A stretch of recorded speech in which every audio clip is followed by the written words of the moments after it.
blah, blah. We can unify all right until we live in whatever we hope for if you want it.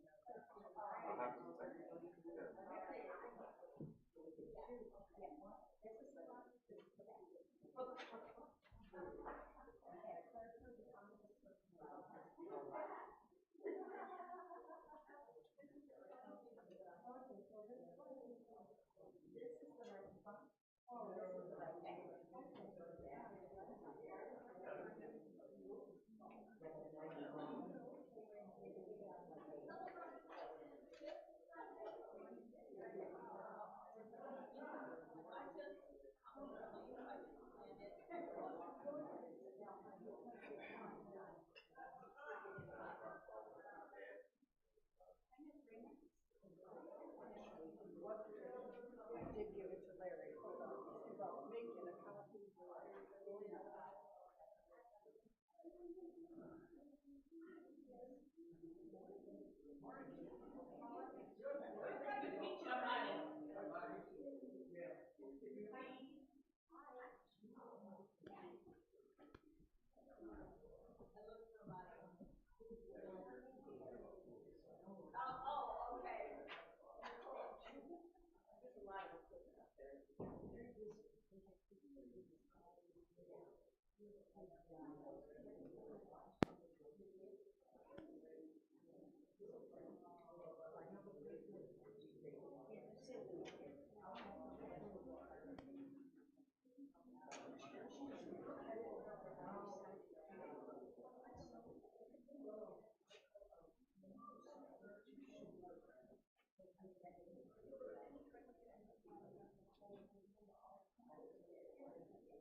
There you go. You know what? You want to do it at the beginning or the end? I'm penciling you in now. Oh, while you're up here, would you like to shower? For Tuesday.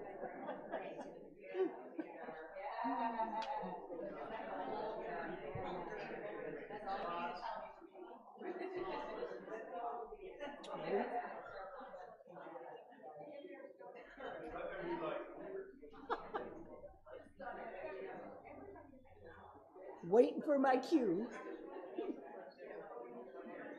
You ready? Ready? All right. Good morning. Good morning. Good morning. I have a quote from Carrie Newcomer. Part of our collective story is how to meaningful hold grief and hope, acknowledging what cannot be changed and still envisioning all that can. So good morning to those of you here and in the sanctuary and those of you online. My name's Terry Cross. I'll be serving as your worship associate this morning. Happy Labor Day weekend. It's been a beautiful summer. I hate to see it end. This year I've enjoyed outdoor music, community in Flint. Last Tuesday we danced like crazy to Ukrainian band playing klezmer music at Totem Books. Yeah. We didn't know what we were doing, but it was great fun. And you can see by my t-shirt, I'm retired UAW. Yeah, yes.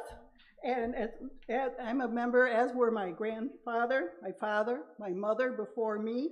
Union jobs lifted my family out of poverty of subsistence farming and day labor work. I hired in the shop at 19, retired at 49. I feel grateful every day for my union. My first political rally was on a bus to Washington, D.C. with my mother and other local 651 members for a Solidarity Day rally. Jesse Jackson was a keynote speaker. He and the unions were in their prime at that time. It was an experience to remember. Today, we gather here for a lay-led service with Delma Jackson III with the theme of processing patriotism as a progressive. I'm thrilled to have Delma back. I looked at your recent biography. His biography is huge, so I'm just going to call him my friend and activist extraordinaire, father, and it's so glad to see him in this place. Thank you, Delma, for being with us today. We need to learn how to find our voice and how to use it in these crucial times. I ran into Delma this past Tuesday at a press conference held at the Gloria Coles Flint Public Library, sponsored by the Flint Alliance for Immigrants' Rights. a group committed to protecting the rights and dignity of immigrants in the Flint area. The conference was called in response to, many of you have heard of the Metropolitan Police Authority of Genesee County, representing Swartz Creek and Mundy Township, entering into a 287G task force agreement with ICE. We are rich with activists in Flint. The news reported 75 people in attendance at this 9 a.m. conference. And this event was followed by attendance at a meeting held at the Metro Police Township office the next day. The meeting was standing room only. We came, we spoke, our goal for the agreement to be rescinded. Gray-haired activists, we were in the house. I was particularly affected by those who had never attended or done such a thing before, but were so moved by this hostile action taken by their community agency against a people. More to come. Stay tuned. Let me know how to get involved. Thank you to the UU members that did come to the events. And again, a shout out to Flint Alliance for Immigrant Rights for bringing power to the people. Reverend Lynn and Jerry Kerr are taking a well-deserved Sunday off. They will be back in the pulpit next week. To find out more about our faith tradition of this congregation, information can be found at uuflint.org. And I hope you'll consider joining us for coffee hour during social hour downstairs after the service. And now I have a few announcements. Be on the lookout. There's receiving UUCF events announcements by text. So many of us don't check our emails. I am guilty of that. So they're thinking of how we don't miss things, and we're looking at a new arrangement by text. Program will be 100% voluntary. Next, dream work. Do we have a slide for dream work, Ray? There'll be 7 Zoom sessions. We might not, I'm not sure.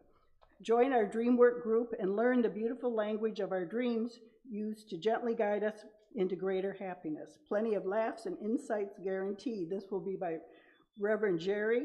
You can please email Reverend Jerry at uuflint.org to inquire or to reserve a seat. Space is limited for this. It'll be a Tuesday night group. So contact Jerry no later than September 8th. First session will be September 30th, 6 p.m. to 7:30.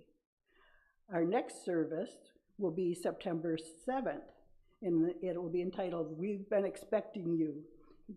Co-ministers Jerry and Lynn Kerr will have that'll be our yearly in-gathering and water communion service. So you're invited to bring a small amount of water from any travels or place or space that has meaning for you. And in the spirit of local engagement, we're continuing to demonstrate on Sunday afternoons. We'll be doing it today from 1 to 2 at the Peace Triangle at the corner of Ballinger Highway and Miller Road. And please join us if you can. If you want to come earlier, stay later, that's fine. We come together to support our positive ideals to build a future we want to see. We rally to support national parks, science, education, conservation, mental health, and helping marginalized people. This is not normal. We rally to defend democracy and due process for all. You can contact myself, Jim Newtown, or Chris for more information. Now, indivisible. There's a huge Labor Day event coming up tomorrow. So, let's see. Wait, let me make sure I got the date right. It is tomorrow, right? Yes, yeah. Okay. Well, my date here, I'm not sure if it matches. So anyway. Okay. Protest, it's coming into focus. I'm getting there. But there's 3 Genesee County groups. So you've got the Genesee Resist Indivisible team called GRIT. They spoke at the event in Grand Blanc. I was very impressed. And the gentleman who spoke had so much information, he ran out of his time limit. A young activist jumped up and continued reading his piece. That's working together. And also other groups involved. The Bridge Brigade, Indivisible of Flint and Genesee, have together scheduled an afternoon protest, okay, here we go, on Labor Day and Linden Road, just up the road here by the old Sears store. And that will be from 2 to 4 p.m. Bring your sign. It's not necessary, but you can. You got something to say, I know it. Bring a lawn chair, a bottle of water, and a like-minded friend. I hope to see you there. Mark your calendar. We'll have a congregational meeting on September 21st. And in sadness, we announce UUCF has 2 members who are terminally ill, Charles Thomas and Marion Van Winkle. Marion is at Woodhaven on Dye Road, just north of Corona Road, room 808. If friends would like to visit, they are welcome to come. And Charles Thomas, Jerry and Lynn recently visited our beloved longtime member, Charles Thomas, who is terminally ill. The family requests there be no calls or visits at this time, but they'd love, of course, appreciated written messages of love and support. We hope those who know Charles well will feel free to write him online or with cards and traditional handwritten letters. Their address and a link to Charles' online account can be found in the week's e-update. And I'm going to let Raina do an announcement on an upcoming workshop.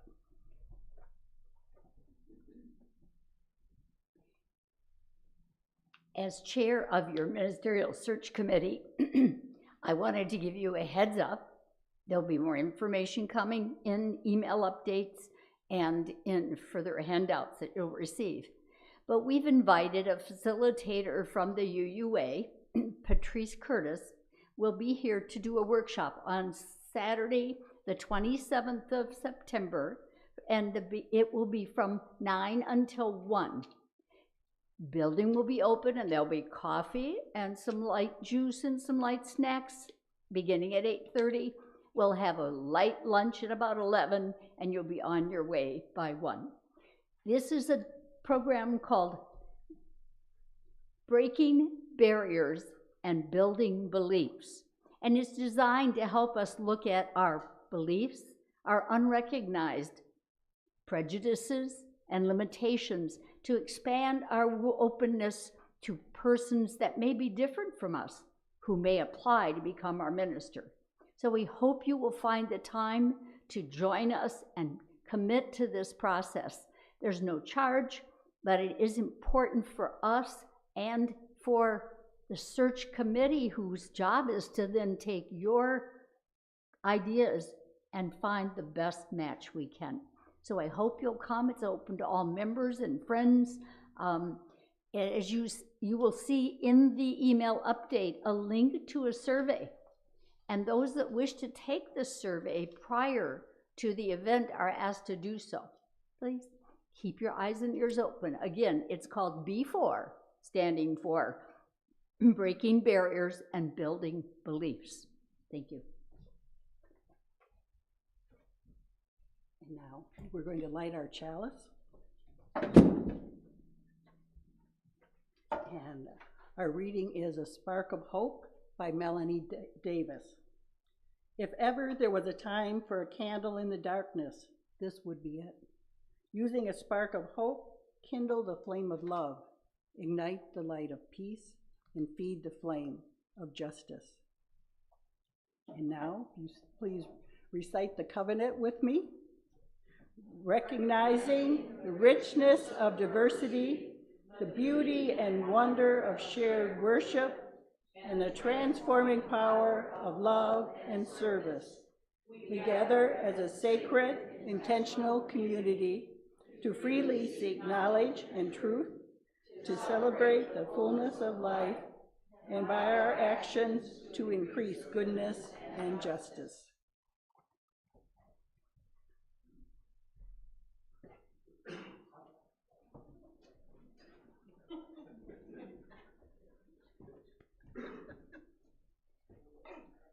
So I just want to say real quick, I am so grateful for this choir. We have had some lovely people join our choir and bring their beautiful voices. And I particularly appreciate Lisa Sarno, who plays with the whole she has added so much and taken a lot off of the stress there is for me to play every song that we sing.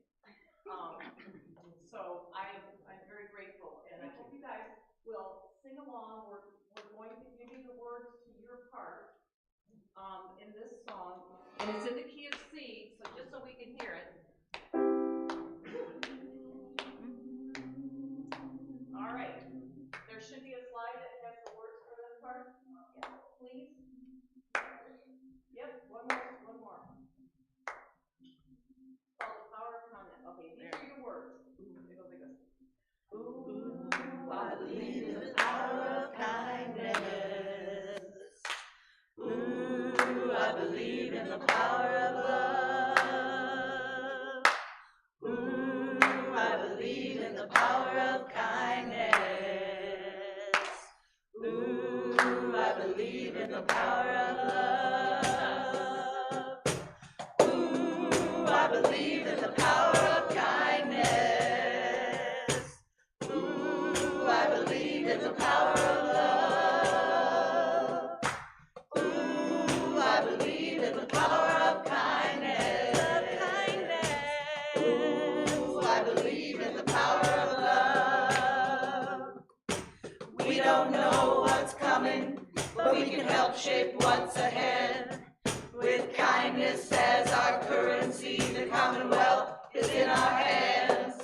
So give a little, oh, give a lot, don't stop. A helping hand makes the world go round. There's more than enough.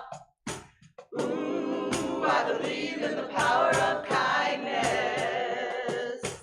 Ooh, I believe in the power of love. Ooh, I believe in the power of kindness. Ooh, I believe in the power of love. Look up now, people, and keep your ears to the ground. We are the river flowing where generosity abounds. So give a little, oh, give a lot, don't stop. A helping hand makes the world go round. There's more than enough. Ooh, I believe in the power of kindness. Ooh, I believe in the power of love. Ooh, I believe in the power of kindness.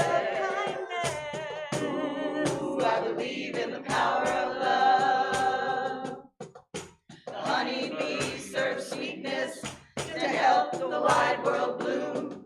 Bringing love to the flower, from the flower to the fruit. We could learn a thing or two. So give a little, oh, give a lot, don't stop. A helping hand makes the world go round. There's more than enough. Ooh, I believe in the power of kindness. Ooh, I believe in the power of love. Ooh, I believe in the power of kindness. Ooh, I believe in the power of love. We don't know what's coming, but we can help shape what's ahead. With kindness as our currency, the Commonwealth is in our hands. So give a little, oh, give a lot, don't stop. A helping hand makes the world go round. There's more than enough. Ooh, I believe in the power of kindness.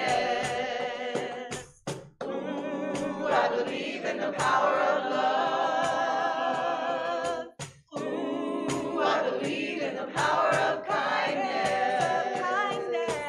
Ooh, I believe in the power of love. Ooh, I believe in the power of kindness. Ooh, I believe in the power of love.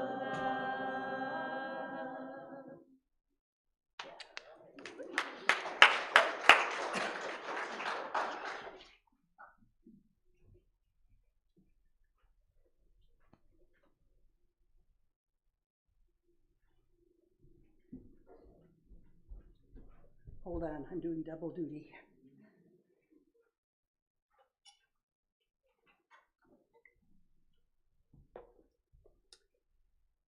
Opening words. Patriotism is not obedience to government, Patriotism is obedience to the principles for which government is supposed to stand, by Howard Zinn. And now join us for singing For Our Lives.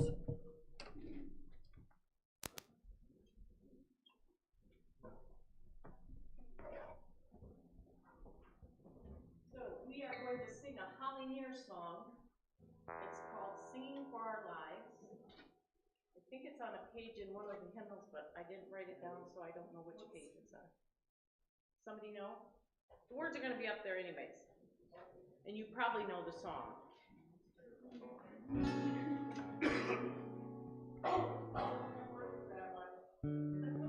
don't have words for that one.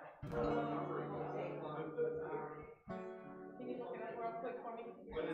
It's Gentle Angry People or Singing for Our Lives. I got gentle angry people. You got that? That's what I want. Okay.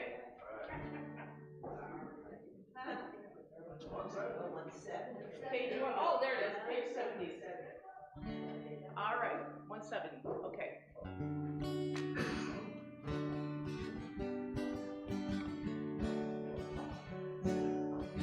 Please stand. We are gentle, angry people, and we are singing, singing for our lives. We are gentle, angry people, and we are singing, singing for our lives. Justice-seeking people. We are justice-seeking people, and we are singing, singing for our lives. We are justice-seeking people, and we are singing, singing for our lives. Anti-racist. We are anti-racist people, and we are singing, singing for our lives. We are anti-racist people, and we are singing, singing for our lives. We are young and old together, and we are singing, singing for our lives.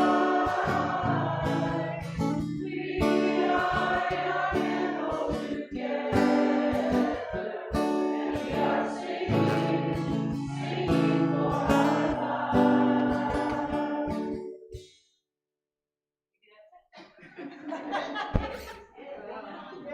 There are very many more verses to that song.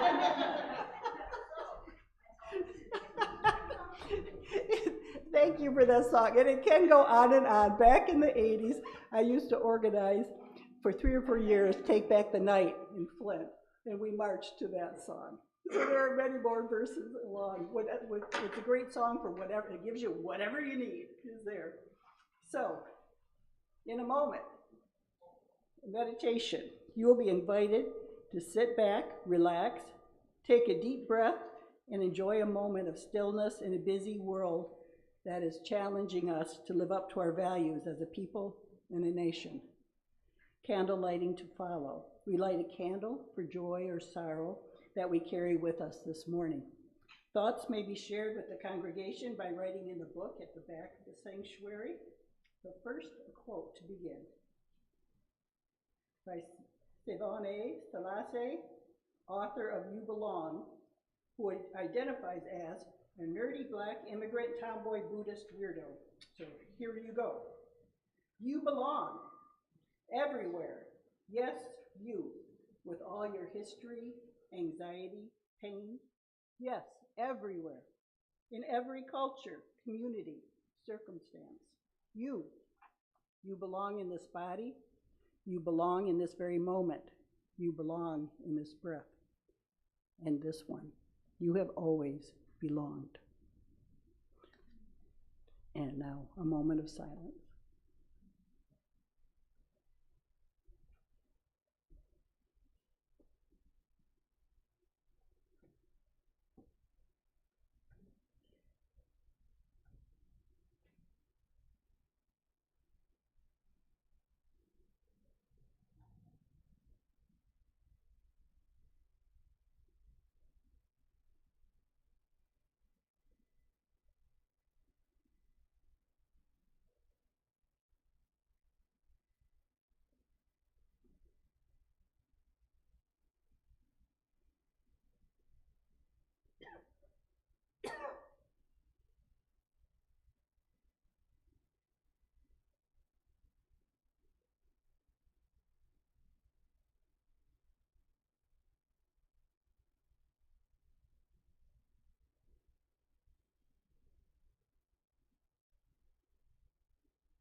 I like this last capsule in memory of the lives lost in a school shooting in Minnesota this week. A tribute to the heroes that were there that day. And for a time when America showed that it loves their children more than it loves their guns. Let it be so. Let it be so.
Morning.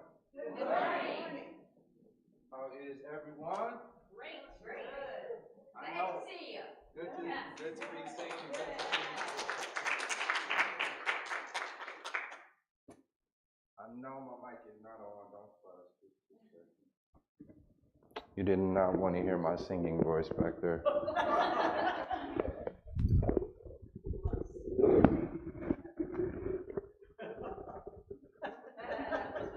Trust me when I say.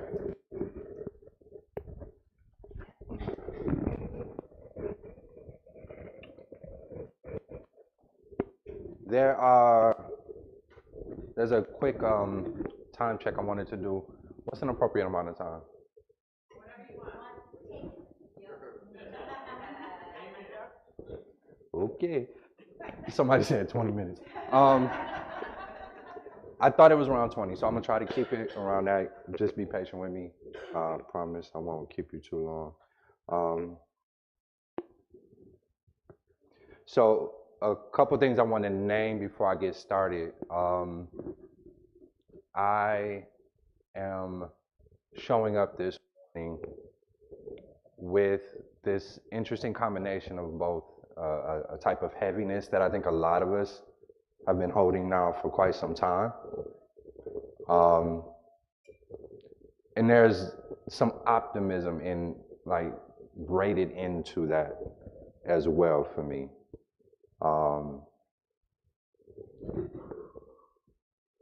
And I never know which side of that coin might show up in any given moment. And so I just want to name that now because you might feel that energy shift as we go. And that's where that's coming from, right? You did? Thank you, thank you. I heard someone say, let it be so, a few moments ago.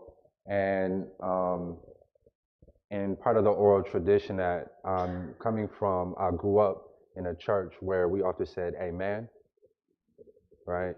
And as I've aged and gotten more into larger cultures, other cultures, older cultures, coming into saying ashe, right? Which is an approximation, right? if you've seen me here before, you know I don't like feeling like I'm talking to myself. Amen? All right. Appreciate it. So if you feel some agreement, if you hear something that you would like to see come to fruition, feel free to let it be known, because that feeds me. If it's dead silent in here the whole time, I start to wonder if I'm making an impact. You did? All right. All right. I appreciate it. Thank you. Thank you. It's been a while, and it's good to see you all. Too long, right? Too long. Let's start, or I'll be here way longer than I need to be. I still come back to the belief that love is the answer, and I get angry enough to forget it sometimes. I set it aside for anger, frustration, blame, judgment. I'm sure I'm the only one. Hopelessness, right? Bell Hooks reminds us to begin by always thinking of love as an action rather than a feeling is one way in which anyone using the word in this manner automatically assumes accountability and responsibility. Love is not a feeling, it is an act. And loving accountability, something that this culture, I would argue, is not accustomed to. We tend to think of accountability almost in terms of something punitive, a punishment. And we've created a lot of our larger systems and institutions to reinforce that ideology. This now, what we are doing in this space, what you have created in this space, is a community of loving accountability. And I think this culture needs a lot more of what you have worked so hard to create in this space. No, thank you. Baldwin, James. I love America more than any other country in the world, and exactly for this reason, I insist on the right to criticize her perpetually.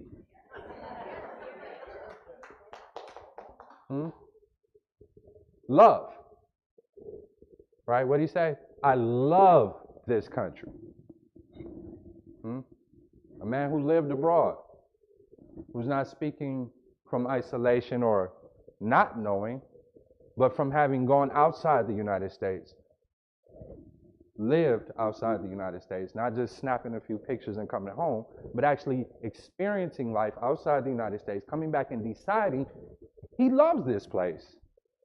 And it is exactly because of his love that he reserves the right to criticize us perpetually.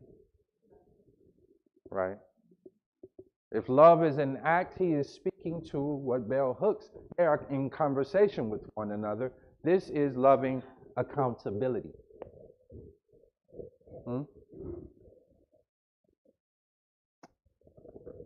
I would say this.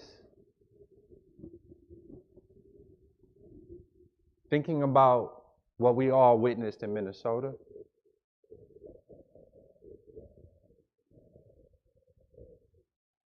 which time?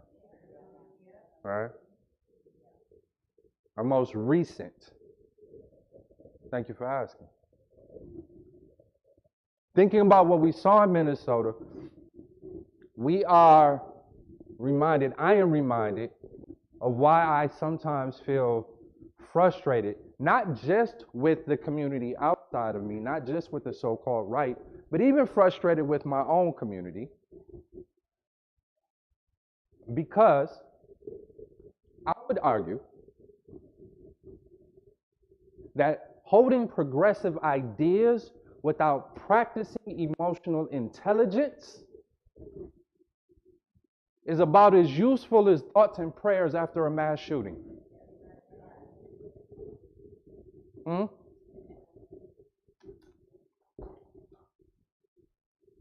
Community, love, These are things that are not simply intellectual exercises. They are things that must be cultivated and practiced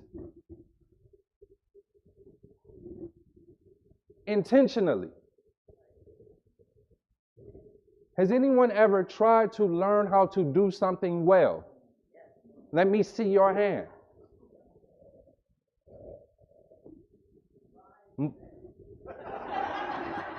I believe in you. Most of us understand the importance of practice then, yes? Most of us understand that if we want a good outcome, we have to put in the work to make it manifest. But I would argue that when it comes to the progressive movement, we have historically held on to three principles of white supremacist culture, patriarchal culture, which suggests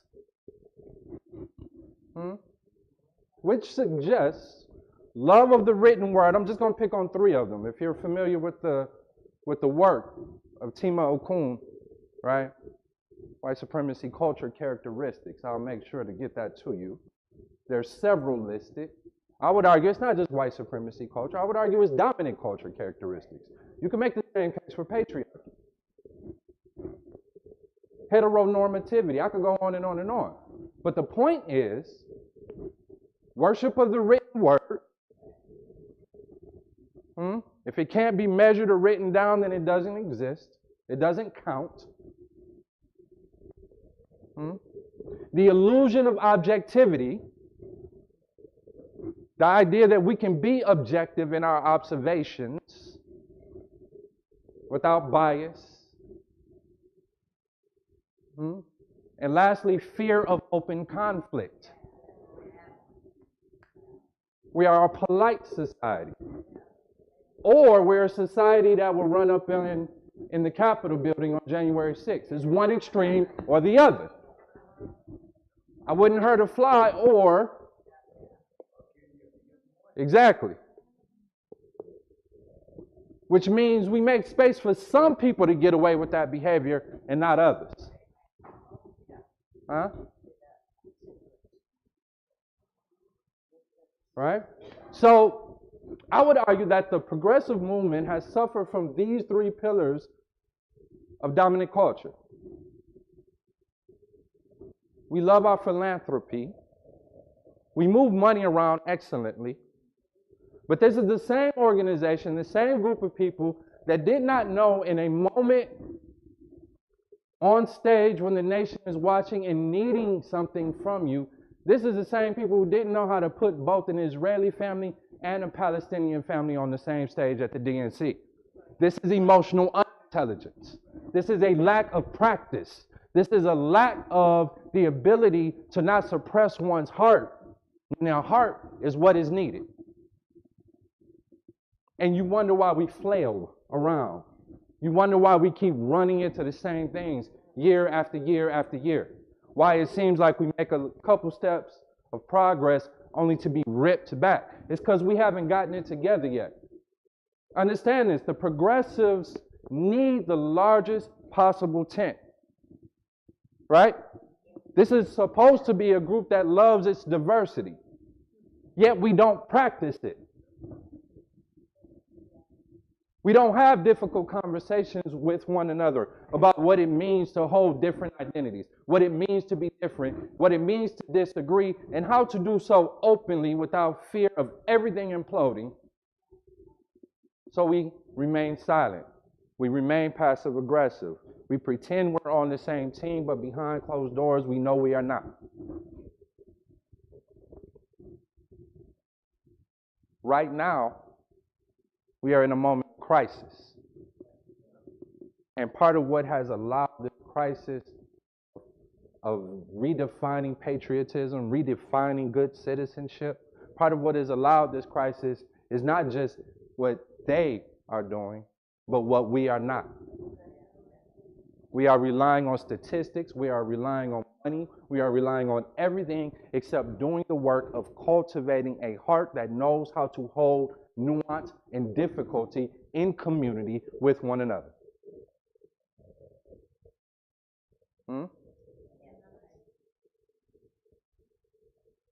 we've got to practice being progressive. We got to love enough to love one another even when we don't see the world the same way.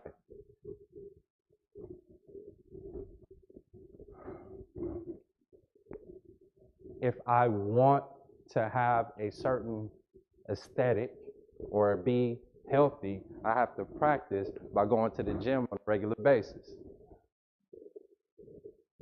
Is that a surprise to anyone? Your philanthropy alone will not do it. You want to be a good citizen? You want to be a good progressive? Practice. It's really easy, but it's really hard to find money to do it. And I think I know why. Philanthropy, specifically, politically, our politics, our philanthropy, all of it is led by people with great intentions, great ideas, but those ideas often are dictated by what's happening on the street level and what becomes in vogue or fashionable. I've been doing this work long enough to remember when I could not do social justice work and use a term like white supremacy without being seen as a radical. But as soon as a few cities burned, then all of a sudden everybody's using the term white supremacy. It's showing up in grants. I remember when it didn't.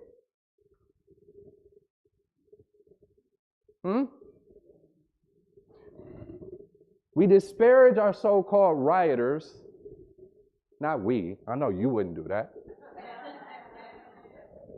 Why are they burning down their own communities? Why are they doing this? Why are they doing that? Those are the exact same people that allow those boardrooms to start to shift how they talk, to use language that is more accurate. The same people we disparage tend to drag us kicking and screaming toward the direction we need to go.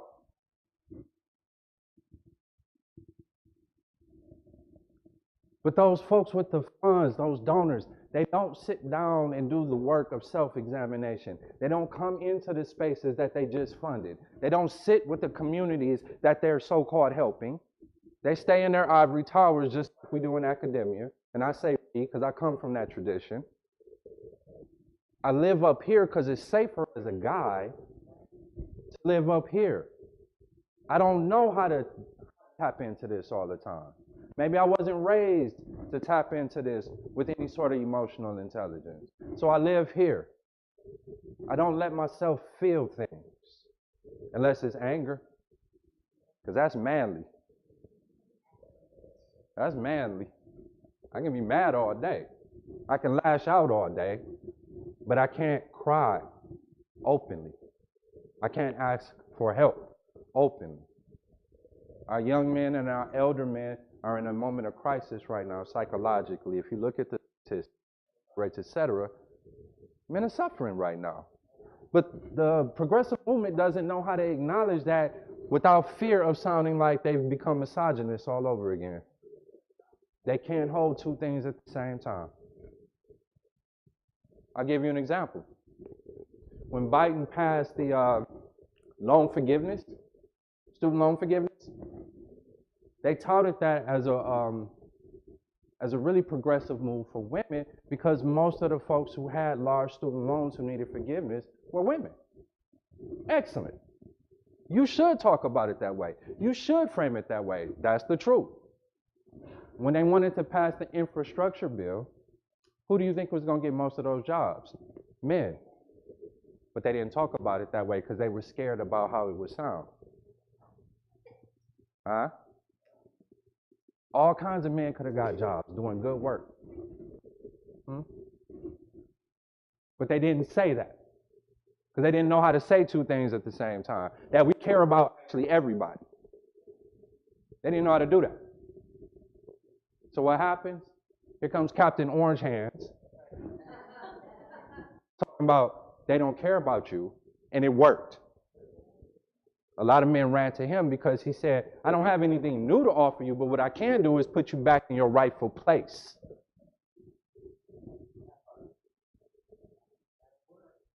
And it worked. Of course it was a lie. It's always a lie with this dude. The Oxford Dictionary defines patriotism as a person who vigorously supports their country and is prepared to defend it against enemies and detractors. Enemies and detractors. This is where you get into that. If you don't like it, you can go back where you came from. Talk. I'm less interested in being a patriot, more interested in being a citizen.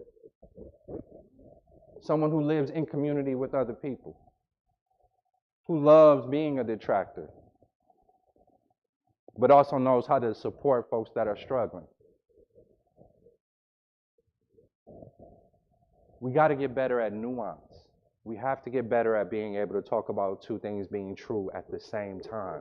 We have to be able to say, yes, we support trans identity folks, but yes, there are consequences for highly gendered areas of our society like sports. Can we openly have this conversation and figure it out together? Can I support you in figuring out what this looks like in the future? I don't know where we're having that conversation, but I know we should be. Huh? Because as long as we're not, they will. And they'll pass legislation. And we'll know we hate the legislation, but what do we have to replace it with? We don't know, because we're not talking about it, because it feels awkward to try to have that conversation. Practice. You should be regularly getting together with folks who don't think like you, don't look like you, don't identify like you, and having conversations over and over again until you get comfortable with it. Until you learn how to disagree with someone without fear that it's all going to implode. Because you understand you're doing this for the sole purpose of growing community. If you've ever loved anyone in your life, then you knew it take practice.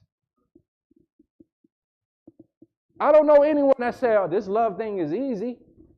This love thing is comfortable. We understand it here, but we don't put our resources into it. We don't organize around it. We organize around a lot of stuff. We'll get on buses, travel, whole times, whole 9 yards, and then get on the bus and be passive-aggressive, micro-aggressive, macro-aggressive, just aggressive. And then wonder why we splinter over and over and over again from each other. And as long as we continue to do that, they'll continue to win. Let's be honest. There is no us yet. Not yet. We talk a good game, but there's no us yet. But I do believe in the power of practice. I do believe in the power of repetition. I do believe in the power of love, and I do think we can get there.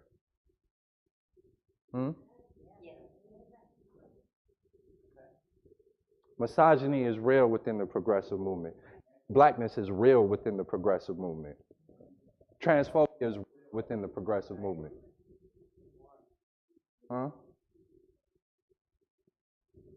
But I do believe we can practice our way out of it. I'm not talking we can legislate our way out of it. We've tried that.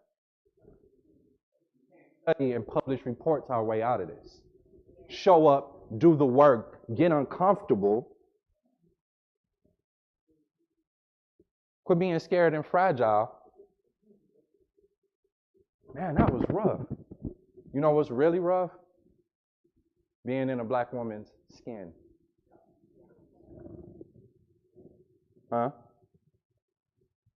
Being in a black child's skin. Being in someone disabled skin. I can go on and on and on. That's real discomfort.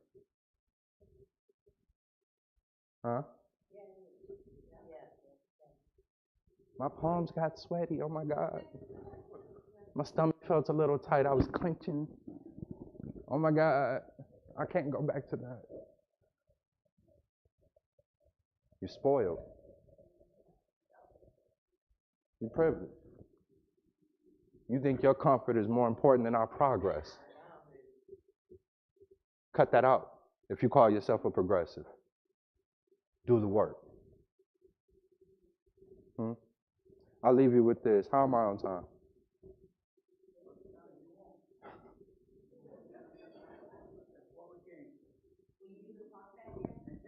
Yes, ma'am. So, all right.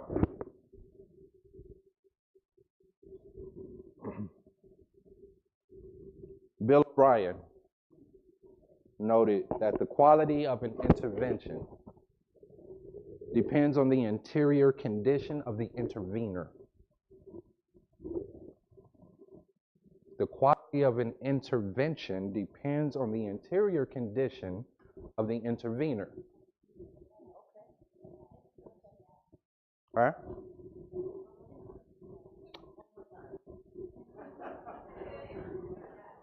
The quality of an intervention depends on the interior condition of the intervener.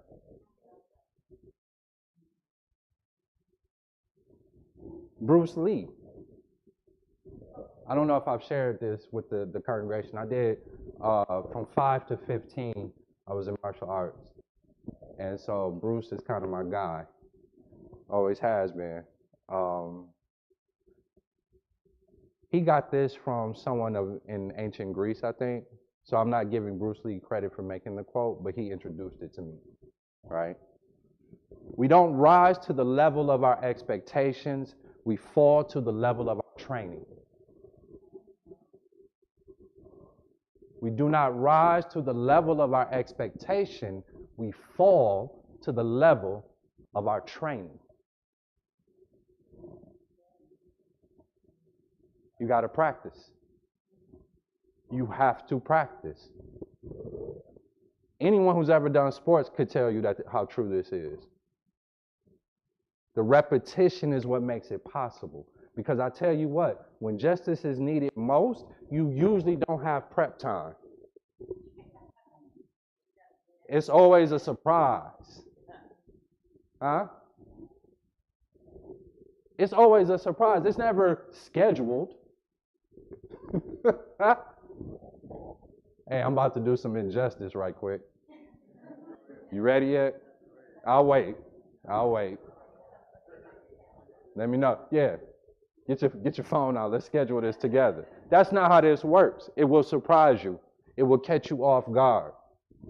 And the quality in which you're able to show up when you're needed most depends on how well you've prepared for it when you could have done the preparation on your own.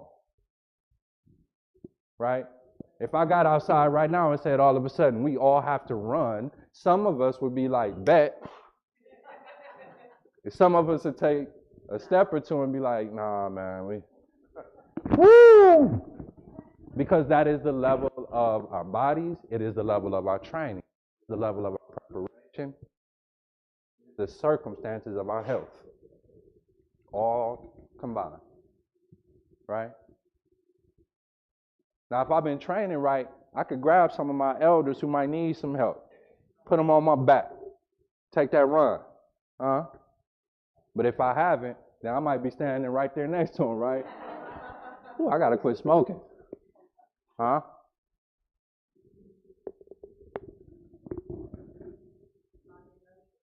Body in motion. I want to encourage us, not discourage. I know I always come in and seem like I'm fussing. I get that. I think I was supposed to talk about how we're better citizens than they are, but I'm so frustrated in this moment that I think I would rather clean my own home than trash theirs.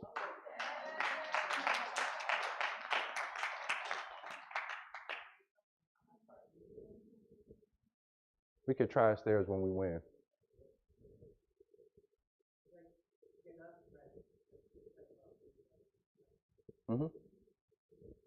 I hold a lot of different truths at the same time.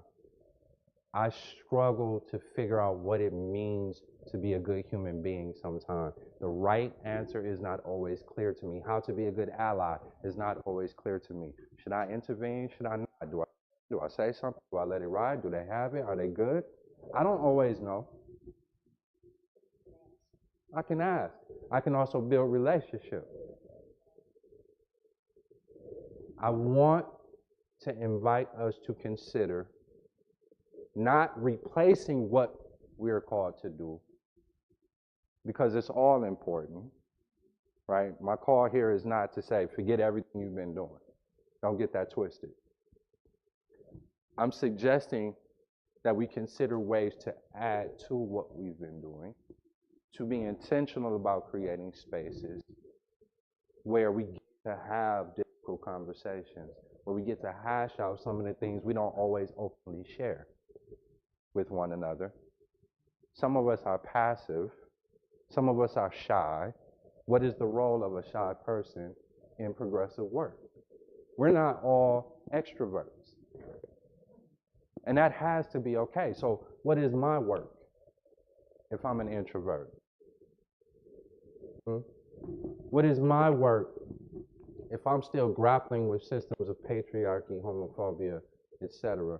Because that is lifelong work. And too often we have canceled one another because we've messed up somewhere, and people get mealy-mouthed. They get scared to speak for fear of being kicked out of the group. And we need everyone. But that means practice. Just saying I need you is very different from knowing how to be with you, especially when you mess up, especially when I mess up. Because I will. You will. You're not doing it right if you're not messing up. But that has to be okay. We got to give each other permission to be human beings together. Or this coalition we keep talking about, this diversity we keep touting, is never work. Practice, practice, practice. You already have community. Great. Now practice it. Yeah. Yeah. What it say in the Bible, love without, or no, faith without works is what? Do the work. Do the work.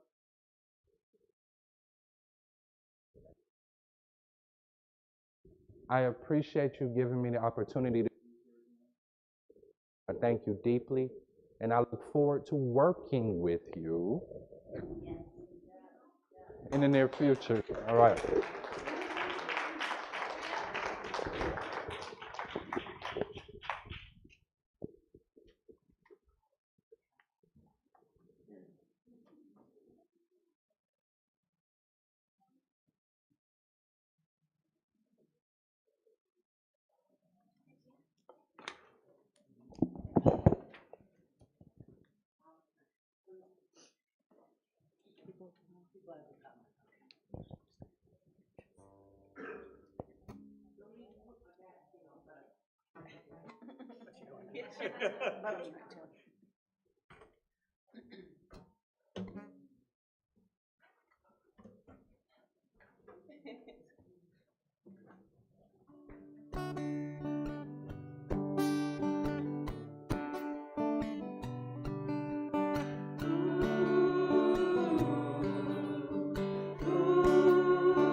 I was dreaming, in my dreaming, of an aspect bright and fair, and my sleeping, it was broken, but my dream, it lingered near, in the form of shining valleys, where the pure air rarefied, and my senses newly opened, I awakened to the cry that the people have the power to redeem the work of fools. Underneath the gracious shower, it's decreed the people rule. People have the power. People have the power. People have the power. People have the power.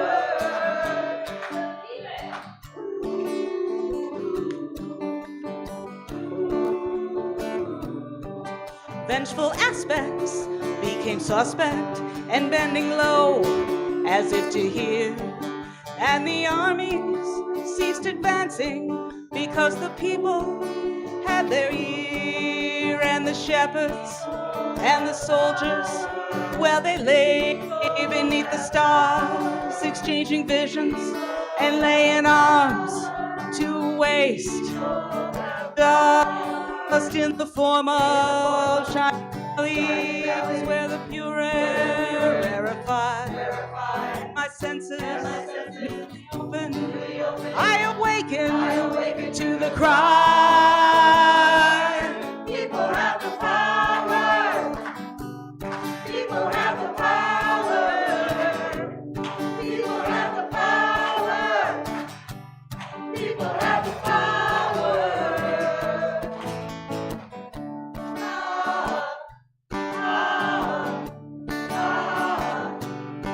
Where there were deserts, I saw fountains like cream.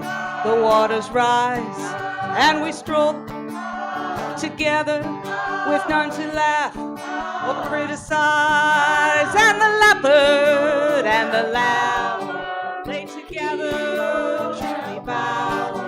I was hoping, in my hoping, to recall what I had found. I was dreaming, in my dreaming, God knows, a pure view. As I surrender to my sleeping, I commend my dreams to you. People have the power. Power. People have power. People have power. People have the power. People have the power. People have the power. People have the power.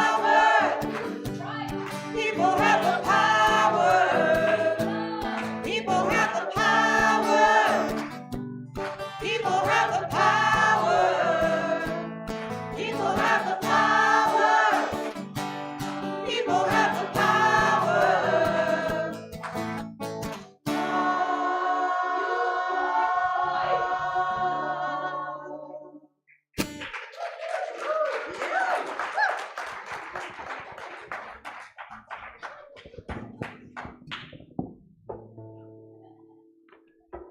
That was a marvelous song to follow up that service, wasn't it?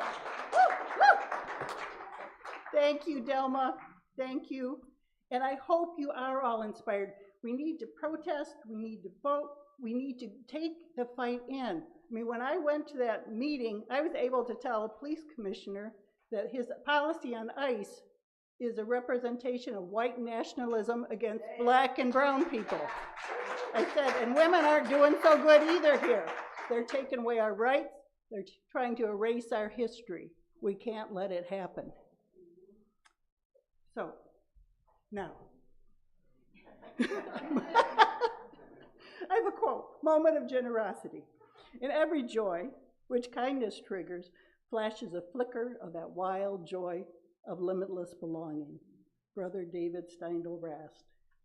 One thing, when I do go places, my daughter calls, I am a joyful warrior. so because I'm not going to let them take that away from me. But I feel so blessed by connections I have made in this place, for the friendship, joy, meaning I have found here, for the blessing of belonging. I'm grateful for this liberal, caring community.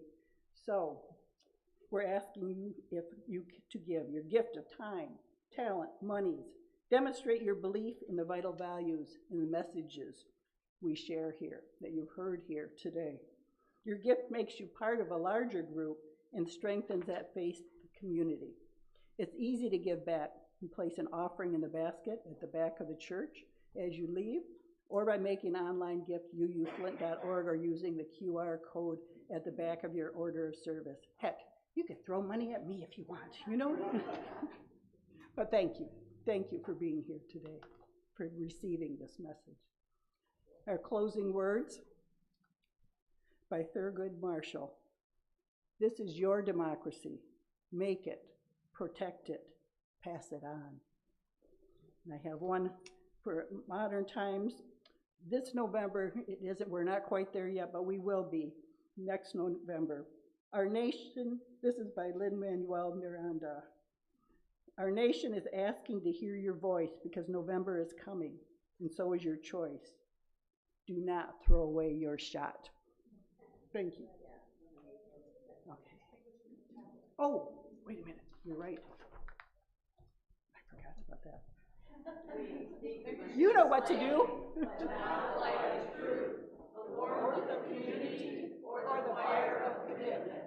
These we carry in our hearts until we are together again. One more time, the choir is going to sing you out.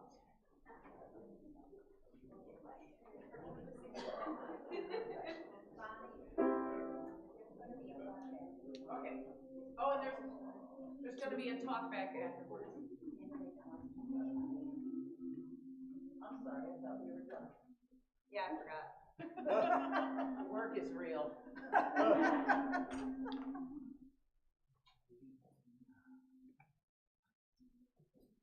What's the song? What? Joy and resistance. I'm sorry? Joy and resistance. Okay. Where are we? What the world needs now is joy and resistance. We will fight the good fight with or without your assistance. Move out of the way if you can't support the mission. What the world needs now is joy and resistance. What the world needs now is faith in resistance. We will fight the good fight with or without your assistance. Move out of the way if you can't support the mission. What the world needs now is faith in resistance. What the world needs now is love and resistance. We will fight the good fight with or without your assistance. Move out of the way if you can't support the mission. What the world needs now is love and resistance. What the world needs now is hope and resistance. We will fight the good fight with or without your assistance. Move out of the way if you can't support the mission. What the world needs now is hope and resistance. What the world needs now is joy and resistance. We will fight the good fight with or without your assistance. Move out of the way if you can't support the mission. What the world needs now is joy and resistance. Yeah.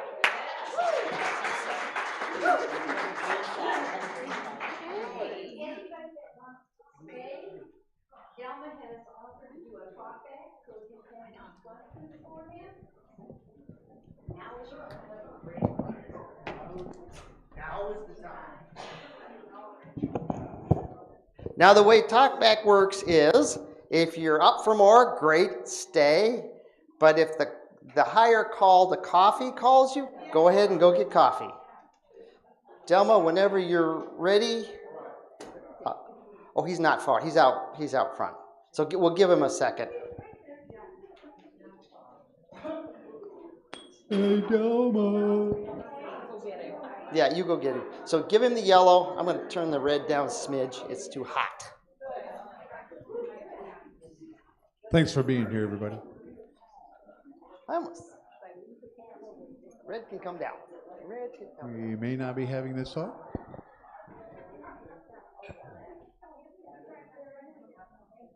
Oh, he's back. There he is. Liz. Did you have any? There we go. Okay. And we got I'm gonna switch. Hold on, I'll be right there. There we go. I'm switching cameras. All right. We left the live stream on. So once again, Say anything you want, but it may end your political career. Luckily, I'm not a politician. Okay, oh, Harold's got it. Don't hold it too close, Harold. Can I? If I sit, will I be awkward? You'll be fine. Do whatever you want.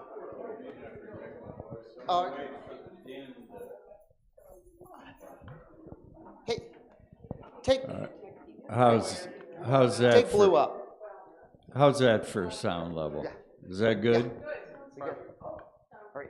So Delma, really appreciated your presence here and your message here this morning. It was a gift.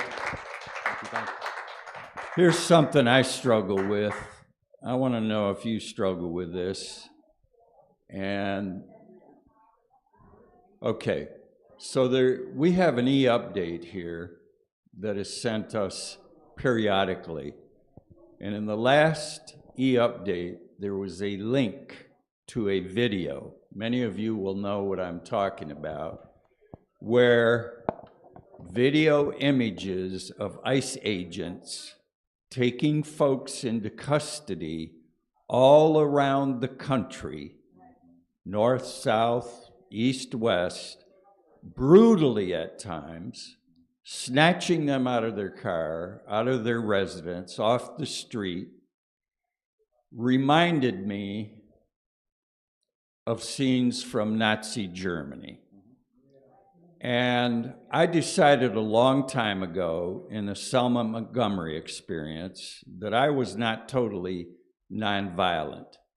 And when I saw those folk being wrestled to the ground, handcuffed and thrown into cars by agents of this administration, there was a part of me that was not pacifist in terms of how I wanted to react to what's happening in my country. One of my thoughts drifted to the 1930s in Nazi Germany. Some people went passively, others did not. They fought back. And I'm wrestling with that right now, and I want to know where you're at. Of course, I'm talking about a peaceful response versus one that is not so peaceful to what's going on in this country right now. I'm really angry when I see videos like that, and this government is using my tax dollars to do that sort of shit. Thank you, Harold. Thank you, Harold. Thank you, Harold. I'm wondering, and maybe Harold, you might need the mic back. I'm not sure yet. I think one of the things I want to ask you a follow-up question. You mentioned a struggle. Is it because you feel as if you want to remain nonviolent and you feel pulled out of that space? Is that what you're struggling with? That would be a way of describing it, yes, that I think would be somewhat accurate. Yeah.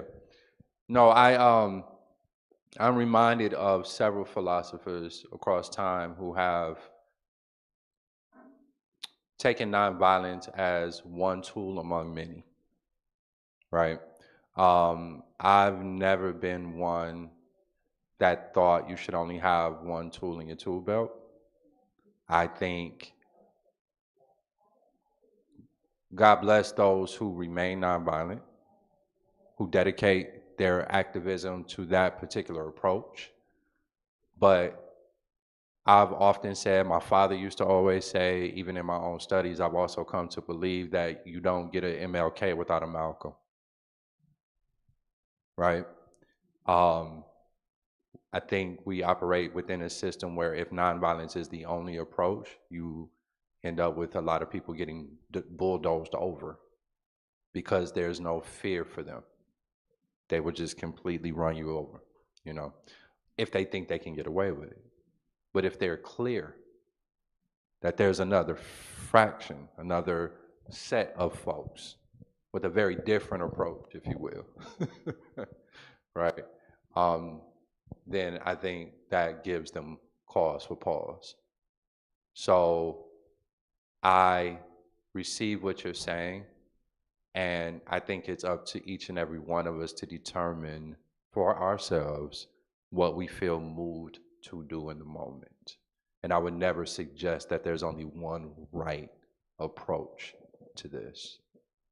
So, yeah, keep struggling. Keep struggling.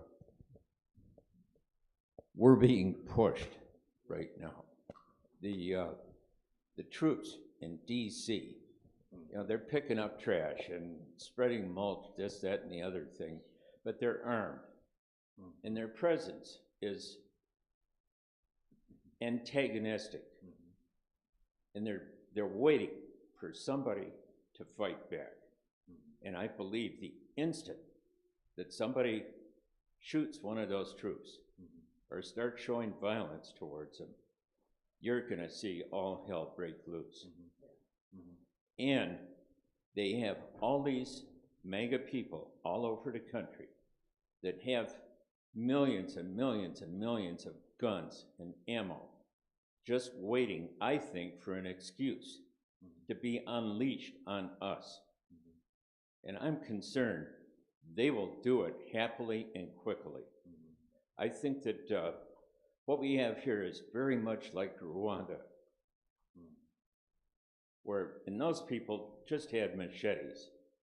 And how many hundreds of thousands or millions of people got murdered? And what would it look like here if all those folks were unleashed with their AR-15s, assault weapons? So, yeah, we need to be prepared to fight, but I think if we got to that point, I don't know what the outcome would be. Most of us would die, I'm afraid.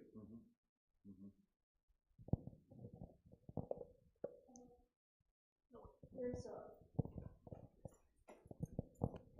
a vet down the road from us. We live out. Turn it down too much. Yeah, a veteran down. Actually, I think I need it. I don't know. Anyway, there's a veteran down the road from us. We live on a dirt road out in the country.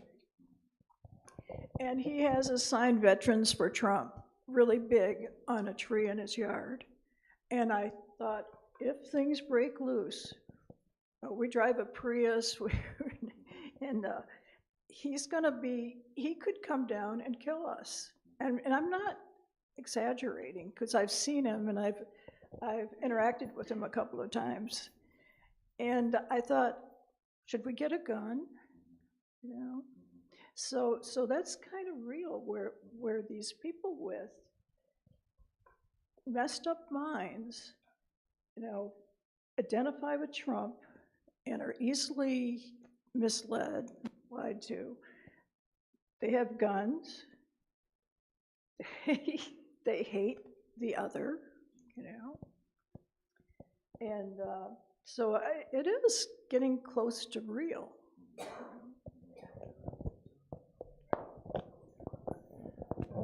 I mean, I hear that a lot, and fear is what drives a lot of this, because they want us to be at each other's throats if you divide and conquer. But like you said earlier, your tool belt, because I think about it a lot, and I come from parents that were forced out of the South. My dad's part of Tougaloo 9, and so I was raised in a way to always be proud of who and what you are, because no matter what people want you to feel, I think we're more together. There are more of us than them. Yeah. And they want us to think that, oh, you know, but I'm prepared. I've been preparing because I was at the gun range, a bunch of us black guys, and some Hispanics went out there, and they treat us like shit out there. I mean, it's like they see me at the gun range, and they're just coming up and watching me. You know, and it's their fear. And we all need to understand that despite what those few people are trying to make us feel, there are more of us. and we need to come together. We need to keep having these difficult conversations. Because when I come into this church, a lot of you don't look like me, but you are me. We're all part of each other. And we forgot that. History is being erased. But we have an inert feeling of togetherness, humanity. Whether you're black, white, whatever. Don't ever forget that. Don't lose your power. Don't lose what you are. Because I got your back. I got all your back. Because I'm ready to go either way. I would love to be nonviolent, but I'm sick of this shit, like you said. I'm sick of walking into Walmart. Just yesterday, I was in Home Depot, and a guy, I was like, hey, can you show me where the light bulbs are? And he looked me up and down and just kept walking. And so I was like, wait, is he deaf? So I went up to a person and I said, do you hire disabled people that's deaf? And the lady, I told her what happened. She said, oh, I know who that is. And I was like, well, if you know who that is, why is he still here? Because Home Depot wants to make money. It's a business. But still, if we were to fight all the shit that goes on every day, especially me as a black male that's got a brain, that people are afraid of me, I choose my battles. I walk away. And I spoke to the manager, and she said, oh, we'll take care of it. But I was just like, you know what? He's going to still be there probably tomorrow. I'm thinking about going in there today, but no. But it's like if we, as people that are marginalized or suppressed, continue to try to put up with all this stuff we do every day, we'll go crazy. So we find other ways to deal with it. And coming here, talking, having these difficult conversations is important. And one of the things that I like about this church, because I came here when I was a kid. My mom and dad, brought me here, and I've been looking for somewhere, and I came back here, sort of like home. Lisa said, you're back home.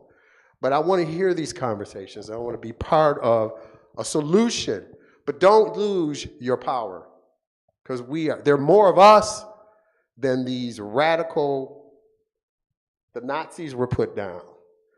The dog is going to be put in his place sooner or later. I got it, so I'm next. Thank you so much for that. Just remembering, don't buy into your own fear, because one of the things that happens, one thing that can happen is one of my neighbors has a big Trump sign, right? But he mows his lawn, he puts out the trash, pays his taxes, and so don't lose track of the fact that there's a lot of places people we don't trust, we don't understand, actually fit in our society. And I'm going to try to have a reason to go say hello and form a connection.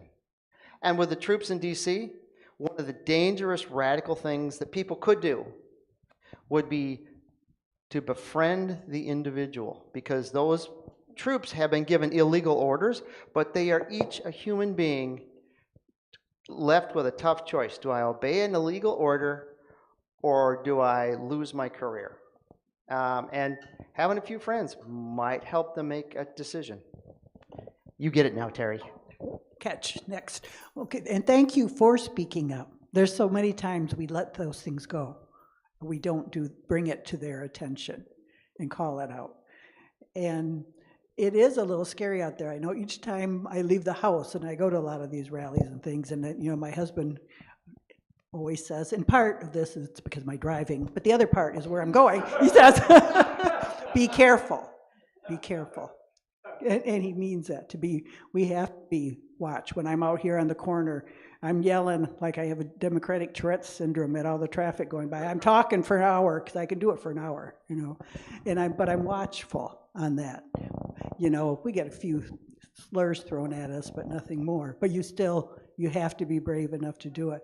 And I think of a woman, an activist at one of the Indivisible meetings that took place here at the church, Yolanda. Again, all these women that are rising up to these positions to hold these rallies and marches. But she said, in the battle of Davy and Goliath, eventually Davy had to throw that stone. So we do have to be prepared. So and we got to watch voting rights. Voting rights. If they steal, if they manage to steal, they cannot. They cannot. We have to bump it up. We have to move from protesting to rioting if they do that. That is. Mm-mm. Okay, do we have anything for Delma? Yeah. One more thing, I don't think it's been mentioned yet. 2 o'clock tomorrow, rally, Linden Road, Linden and Miller, in front of the old Sears store. Right.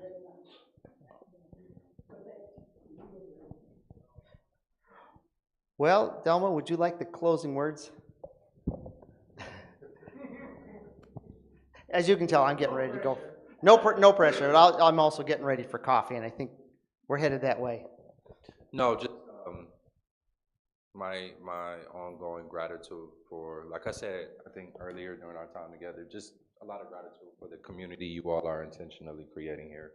I'll just say that, yeah, so many things popped up as we were sitting here, and now my mind is sort of racing. I don't consider, I think I've said this before here, I don't consider myself a historian, I'm just someone who's a fan of history. And one of the things that feels clear to me, and I'll go back to Baldwin again, one of the things he talks about is this reckoning in America that we have yet to really have around our original sin of slavery. And I think some of the tension that you all are naming and seeing right now is just another moment in America's long history of those tensions coming to the surface, right? Demographic change is real. The global majority has always been BIPOC. We understand this. And so the demographic shifts in Western Europe, the demographic shifts in the United States, they're scaring a lot of people. I think 8 years of Obama in the White House made Trump possible because a lot of people saw that as a sign that they were losing their country. America never originally committed itself to being a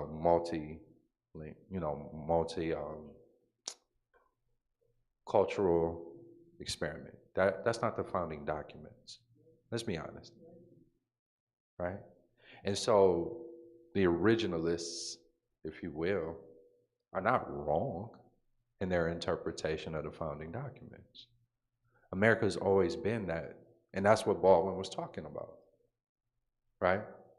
This country was founded on white supremacy, patriarchy, male rule, white male, wealthy, let's not forget class, Oh, absolutely. right? Yeah. Rule. Right, and economy by forced chattel slavery. And so all of those things are rooted in our founding documents. And until this country as a whole decides which path it's going to take, we'll continue to have this repeat over and over and over. This isn't new. This is just it's new to me. I'm in my mid-40s. This feels unique for me. But I do love history enough to recognize we're in yet another iteration of an ongoing push and pull for the direction of this country and what this country is going to be, right? If you do get a firearm, practice, know how to use it.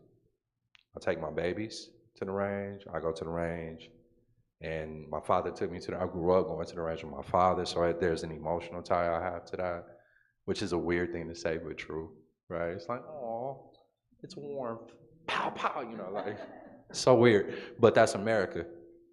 That's so American. So all of that to say, your fear is real, it's legit. You have a reason to be upset, that's legit. I think you also have a reason to be hopeful, and that can also be legit too. Be all of those things, Don't run around being paranoid, but also don't be a sucker either, right? Like, wrestle with that. And this is what your community is here to help you hold. Like, you know, you brought back up. Appreciate that. You're doing so many things right. And you have one another. So bring the anger, bring the frustration, bring the fear, bring the hope to one another. Keep having these conversations, and I just admire you all tremendously, and thank you for welcoming me into this space yet again. That's all I got. Yeah.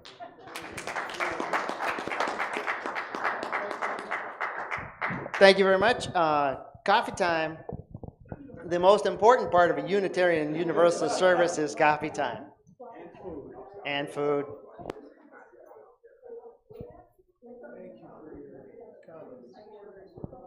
That needed to be said. Yeah. Holy shit. Yeah. It's so damn scary.